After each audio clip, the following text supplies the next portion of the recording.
샬롬. 오늘도 말씀으로 시작하는 이 하루, 하나님의 은혜와 평강이 우리 성도님들 가운데 가득하기를 축복합니다. 오늘은 사사기 20장 19절에서 20절의 말씀으로 은혜를 나누고자 합니다. 오늘 말씀은 이스라엘 동족 간의 전쟁을 기록하고 있습니다. 동족 간에 피 흘리는 일은 사사기 12장과 오늘 20장에 나옵니다. 이스라엘 자손과 베냐민 자손들은 기브아에서 전쟁을 하게 됩니다. 이들은 총 3번의 전쟁을 하게 되는데, 첫 번째 전쟁에서 이스라엘 사람 22,000명이 죽임을 당하게 됩니다.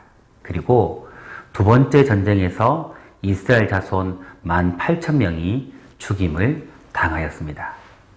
이에 이스라엘 자손들은 베델로 올라가서 거기서 하나님 앞에서 울며 날이 저물도록 금식하고 하나님을 향해 간절히 기도하였습니다. 그렇다면 이러한 이스라엘 자손들이 패배한 이유가 무엇일까요? 그 이유는 하나님께 묻지 않았기 때문입니다. 베냐민과 이스라엘 지파 간의 이 3번의 전쟁은 2번은 이스라엘 지파가 패배하고 마지막은 승리를 얻게 됩니다. 두 번을 패배한 이스라엘 지파는 하나님 앞에 울고 금식하며 번제와 화목제를 드렸습니다.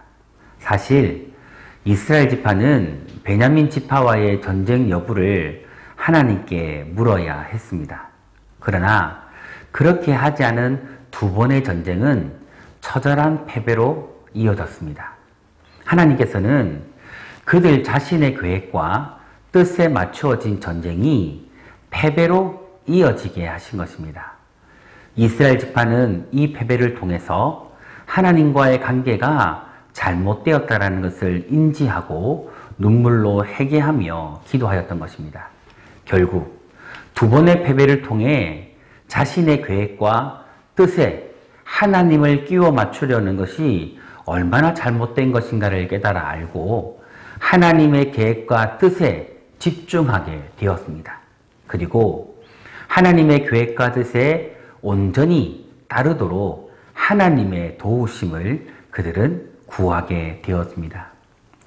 이러한 사실들을 통해서 우리가 느끼게 되는 것이 무엇입니까? 먼저 한 가지는 성도는 감정을 앞세워서 하나님의 계획과 뜻보다 앞서는 것을 경계해야 한다는 것이고, 또 한 가지는 그 무엇을 하든지 작은 일이라고 할지라도 하나님의 의중을 묻고 하나님의 뜻을 구해야 한다는 것입니다.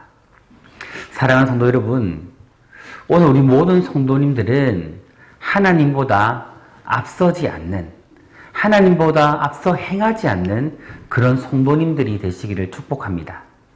하나님의 계획과 뜻보다 앞서지 않기를 원합니다. 그리고 작은 일을 할지라도 가장 먼저 하나님의 뜻을 구하고 그 뜻을 따라 행하는 우리 성도님들의 삶이 되기를 축복합니다.